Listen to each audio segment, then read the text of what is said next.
Boa tarde, terceiro ano, tudo bem? Estou aqui hoje, né, para a gente fazer a nossa revisão de história. Presta bastante atenção nas coisas que a tia Cris vai falar, é uma prova que está fácil, mas cheia de detalhes. Então, prestem bastante atenção, tá bom? Na nossa explicação, por favor. Primeira coisa, né, que eu quero que vocês... Como que eu posso dizer? Que eu quero que vocês não esqueçam, né? Não pode esquecer disso. Isso tem que ficar bem gravado na cabecinha de vocês. Imigrante, com imigrante, é o indivíduo que entra em um país estrangeiro. É um indivíduo que vem lá de outro país e vai para determinado país morar. Então, ele sai de onde ele viveu, onde ele nasceu, e vai para outro país. Então, imigrante é o indivíduo que entra em um país estrangeiro, que entra num país que não é dele. O emigrante, é aquele que sai do seu país de origem a direção a outro país. Então, a partir do momento que ele saiu do país de origem dele, ele é emigrante, tá bom? Fiquem atentos a isso, tá? Muito importante. Uma grande questão, né, que quando os imigrantes europeus, os asiáticos, chegaram no Brasil, vocês têm que se atentar a isso, eles não chegaram no Brasil e encontraram um território sem habitantes. Quando eles chegaram no Brasil, tinha habitantes, sim, tinha pessoas, tinha os índios, tinha, né, um pouco dos portugueses. Então, eles começaram a vir para o Brasil para construir lojas, ter uma vida melhor do que eles tinham no país deles.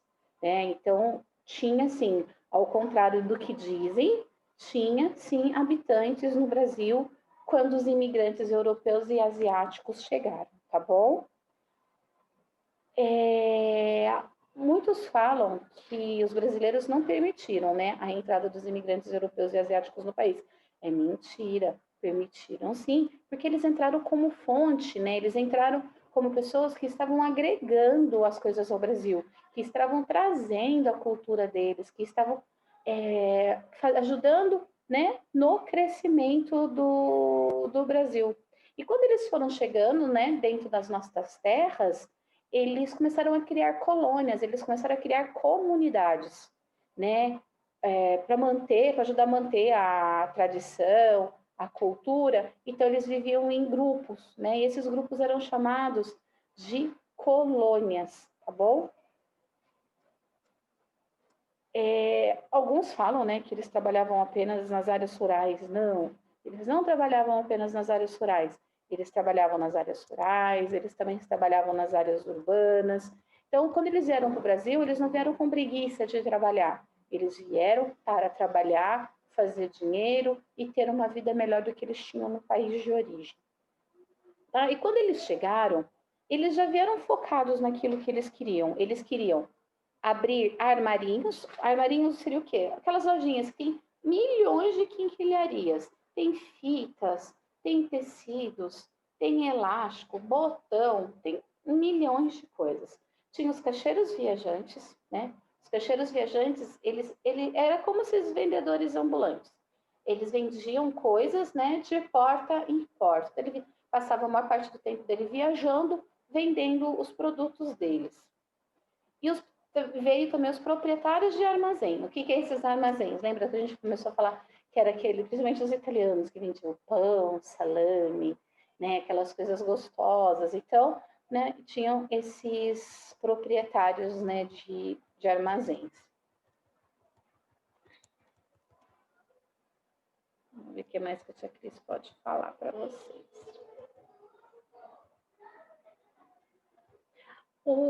Assim, uma coisa que eu acho muito legal, que quando, principalmente assim, os italianos, né, quando os imigrantes chegaram ao Brasil, eles criaram uma forma de manter contato, né, com os parentes deles fora do Brasil. eles criaram jornaizinhos. Esses jornaizinhos acabavam ajudando eles a manter a cultura deles, né? Manter a cultura, eles colocavam lá no jornal se ia ter alguma festa, alguma coisa que eles iriam fazer de bacana, né? Então mantinha-se tudo aquilo dentro daquele jornal. E com a chegada, cada vez chegando mais imigrantes, para manter também essa comunicação, os telégrafos também vieram, né? Então, teve a instalação de telégrafos no Brasil, tá? E essa instalação dos telégrafos, ele possibilitou que os imigrantes se comunicassem diretamente com a família, né? No seu país de origem. Lembra que eu falei para vocês que era uma máquina que fazia um monte de furinhos no papel, né? Era bem bacana isso.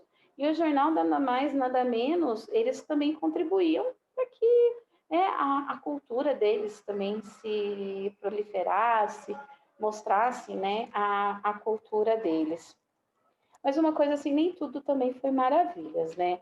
Porque para construir as moradias nas colônias e vilas, eles tinham que, infelizmente, destruir, né? Desmatar a nossa vegetação. Eles queriam construir as vilas deles também, né? Próximos aos rios, aos lagos, até mesmo pela facilidade, né? A água sempre nos traz mais facilidade do uso, da pesca. Então, eles procuravam, né, locais que tinham isso, que tinha a água por perto. E, infelizmente, para construir as moradias, eles tiravam parte da vegetação natural, né, desmatava aquilo, e eles interferiam muito, né, interferia muito no percurso das águas, do rio, porque eles queriam próximo a isso, eles não queriam ficar longe nem de água, das águas, porque como a tia falou, as águas para eles tinha, né, uma certa riqueza, né, uma facilidade para obter as coisas, tá bom? Espero que tenha ficado claro até aí. E uma coisa muito bacana, eles usavam também a água da chuva, né? Eles aproveitavam essa água da chuva, né? Hoje tem aqueles, como que eu posso dizer, aqueles poços, tudo muito bem feito, mas antigamente não era assim, era um balde que tinha umas calhas, eles coletavam aquela água da chuva, né? E essa água ajudava eles a lavar roupa, a lavar louças, né? E sem ter muito que usar aquela água às vezes eles nem tinham, né, aquela água de torneira. E na cabecinha deles, ali eles já estavam, né? Eles nem sabiam, mas eles já estavam praticando a sustentabilidade, pois era uma prática sustentável, né? E que tem o objetivo de não desperdiçar água potável. Então eles guardavam aquela água. Aquela água era importante para eles, era um armazenamento meio precário, mas era o que eles tinham naquela época. Então, desde lá eles já pensavam, né? Nem sabiam que estavam praticando sustentabilidade, mas só essa coleta da água da chuva já era uma prática de sustentabilidade, tá bom? E, assim, a gente falou muito, né, do lixo em geografia, falamos um pouco do lixo também em filosofia, e voltaremos a falar também do lixo em história. Eu não sei se vocês lembram de uma das aulas que a gente falou que poderia, né, usar o lixo de uma maneira responsável, né, usar os alimentos que nós não usamos de uma maneira responsável, certo? E é muito bacana porque a gente pode usar as sobras de alimentos, né? Por exemplo, em vez de jogar fora aquelas sobras de alimento, a gente pode aproveitá-las. Como que a gente pode aproveitar? Na forma de adubo. Pois é. na falta no uso do adubo, né? Ele condimenta a terra, ele fertiliza a terra. Então, esses alimentos que a gente iria, né, jogar no lixo, ou pôr em aterros, ou saco de lixo, coisa e tal, eles servem para a compostagem, né? Eles servem para a gente adubar a terra, eles servem para fertilizar a terra, acaba ajudando muito nisso, tá bom? Voltando um pouquinho lá na chuva, que a tia Cris acabou de esquecendo, como eu falei, né, o reaproveitar a água da chuva, ela acaba sendo sustentável de qual forma? A gente pode lavar um carro, a gente pode lavar um quintal, a gente pode aguar uma planta, a gente pode lavar uma louça, né? Então, a gente tem várias formas boas de, né, de captar aquela água da chuva e depois reaproveitar. Mas o importante é que isso aqui a gente não pode esquecer jamais e nunca. Por exemplo, eu vou lá captar a água da minha chuva, pegar a chuva, pôr dentro de um balde e eu deixo aquele balde aberto. Posso fazer isso? Jamais. Porque tem a dengue, né? A dengue gosta de ficar em águas paradas. Quando então a gente for, né, pegar essa água, utilizar essa água da chuva, captar essa água da chuva, sempre de maneira muito responsável, tampa, né? Pegou, coletou, tampou. E quem tem poços, né, mesma coisa, tem que estar tampado, porque a dengue, infelizmente, gosta de água parada, tá bom? Então, nunca se esqueça disso. E uma coisa importante também que vocês não podem deixar de lembrar, a vegetação nativa. O que é a vegetação nativa? Vocês lembram o que é a vegetação nativa? Ah, eu vou puxar a orelha de vocês. É um conjunto de plantas que foi, né, determinada de cada região. Ela não foi modificada pela ação do homem. Então, ela nasceu, cresceu e ficou naquele ambiente. O homem não foi lá tirar, matar, desmatar, coisa e tal. Não. É a planta nativa, a vegetação nativa é aquela. Por exemplo, assim, vamos lá na floresta amazônica. Tem muita planta nativa lá. Ela nasceu ali, ela cresceu ali, ela continua ali. Então, o homem não mexeu naquela vegetação. Então, a vegetação nativa nada mais é que o conjunto de plantas de uma determinada região que não foi modificada pela ação dos seres humanos. Tá bom? Ó, guardem isso. A vegetação nativa, ela é muito importante para várias espécies de plantas e de animais, tá? E para a gente contribuir para a preservação desse tipo de vegetação, é fundamental diminuir o impacto da ação dos seres humanos nesses espaços. Então, tem que parar de ir lá, tirar árvore, tirar flor, tirar o que for, né? Tem que preservar. Deixa quietinho, deixa preservado ali. Não tem o porquê, né, a gente ficar mexendo em algo que, né, que não precisa mexer, tá bom?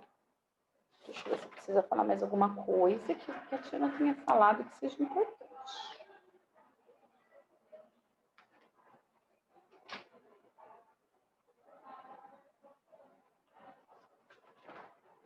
Eu acho que é só. A tia já falou os pontos principais, né? Do que vai cair na prova, do que vocês precisam saber, tá bom? Presta atenção em tudo que a tia Cris falou para vocês. Não esqueçam, ouve com todo o carinho, que eu tenho certeza que amanhã vocês vão muito bem na prova, tá bom? Beijos no coração, prestem atenção nesse vídeo. Tchau e fui!